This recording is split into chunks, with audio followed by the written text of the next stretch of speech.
शेतकरी बंधूंनो नमस्कार. मी Pandurang Ankushrao Taware base agree शिक्षण पूर्ण करून शेती करतोय. शेतकरी बंधूंनो, आता आपला जवळपास आंब्यामाल तुटून 1.5 ते 2 महिने झालेले आहे आणि याच्यानंतरचा जो टाइम असतो 2 महिन्यानंतरचा तो म्हणजे ताण अवस्थेचा.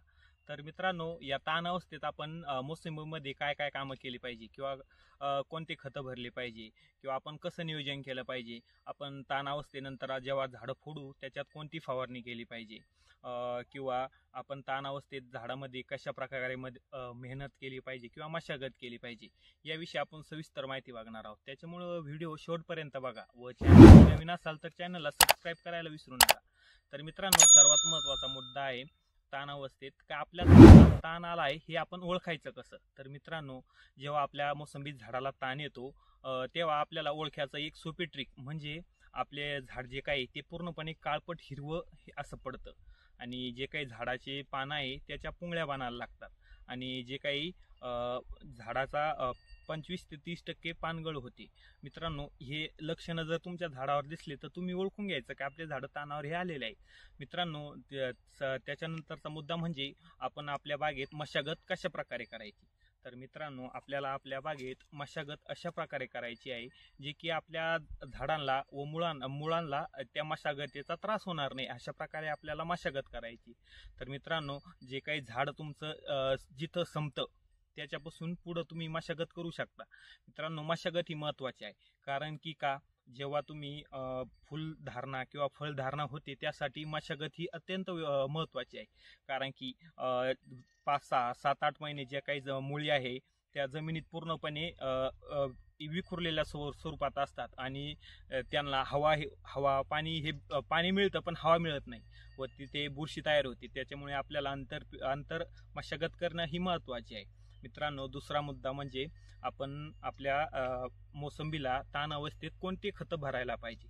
तर मित्रांनो, सर्वप्रथम आपल्याला आपल्या मोसंबीमध्ये जे काही 40-40-20 हा जो काही फॉर्म्युला आहे त्या पद्धतीने आपण खतं भरले पाहिजे. तर मित्रांनो, तुम्ही म्हणसाल हा 40-40-20 हा फॉर्म्युला काय आहे. तर मित्रांनो, आपल्याला 40% रासायनिक खत, 40% सेंद्रिय खत, 20% जैविक खत वापरायचं आहे, जेणेकरून ह्या आपल्या झाडाला समतोल न्यूट्रिशन मिळेल. तर मित्रांनो, आपल्याला रासायनिक खतामध्ये आपण काय वापरू शकतो. तर मित्रांनो, आपल्याला SSP म्हणजे सिंगल सुपर फॉस्फेट हे प्रत्येक झाडाला 1 किलो द्यायचं आहे. त्याच्यानंतर म्युरेट ऑफ पोटॅश हे 2 किलो द्यायचं आहे आणि जे काही युरिया अर्धा किलो द्यायचा आहे. तर मित्रांनो, हे झालं रासायनिक डोस. तर आपण सेंद्रियमध्ये काय देऊ शकतो. सेंद्रियमध्ये आपण शेणखत, निंबोळी पेंड किंवा गांडूळ खत देऊ शकतो.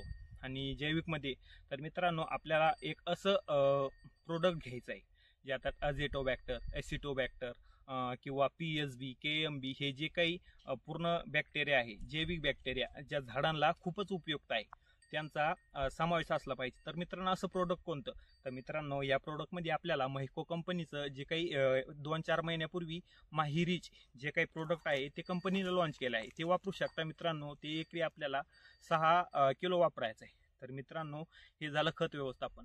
पण मित्रांनो, जेव्हा आपण पाणी देतो व फुलं येऊन सेटिंग व्हायला लागते किंवा गुंडी अवस्था असते तर त्या गुंडी अवस्थेमध्ये आपण कोणती फवारणी करायला पाहिजे. तर मित्रांनो, आपल्याला जर गुंडी अवस्था किंवा गुंडी ही गळताना दिसली तर आपल्याला प्लॅनोफिक्स आहे ते 30 ml प्रति लिटर 30 ml 100 लिटरसाठी वापरून फवारणी करायची, जेणेकरून आपली जी काही गुंडी गळ होती ती थांबन. तर मित्रांनो, त्याच्यानंतर जेव्हा आपल्याला ह्या फवारणीनंतर जर त्याच कंडिशनला आपल्याला ओबेरॉनची फवारणी करायची आहे, जेणेकरून आपल्या झाडावर जे काही लाल कोळीचा अटॅक होतो ते अटॅक हा थांबल्या जाईल व लाल कोळीमुळे येणारा जो रोग आहे मंगू तो पूर्णपणे कंट्रोल होईल. तर मित्रांनो, आपल्याला जो काही मंगू रोगावर जी काही बुरशी वाढणार आहे ती म्हणजे सुटी मोल्ड. तर ती सुटी मोल्ड जी बुरशी कंट्रोल करण्यासाठी आपल्याला एलियटचा फवारणी करायची आहे, जेणेकरून आपल्याला मंगू रोग हा पूर्णपणे कंट्रोलमध्ये येईल. तर मित्रांनो, हे झालं फवारणीच्या बाबतीत. तर मित्रांनो, आपण आपल्या झाडाला फळगळ होऊ नये म्हणून आपण काय देऊ शकतो. तर मित्रांनो, आपल्याला सूक्ष्म अन्नद्रव्य आहे किंवा दुहेरी अन्नद्रव्य जे काय आहे ते मित्रांनो आपल्याला द्यायचे आहे, जेणेकरून आपल्या फळांची ही गळ होणार नाही व आपल्याला भरघोस उत्पन्न मिळेल. तर मित्रांनो, माहिती आवडल्यास लाईक करा व ही माहिती आपल्या मित्रांना व आपले जे काही शेतकरी मोसंबी उत्पादक आहेत त्यांना नक्की शेअर करा. धन्यवाद.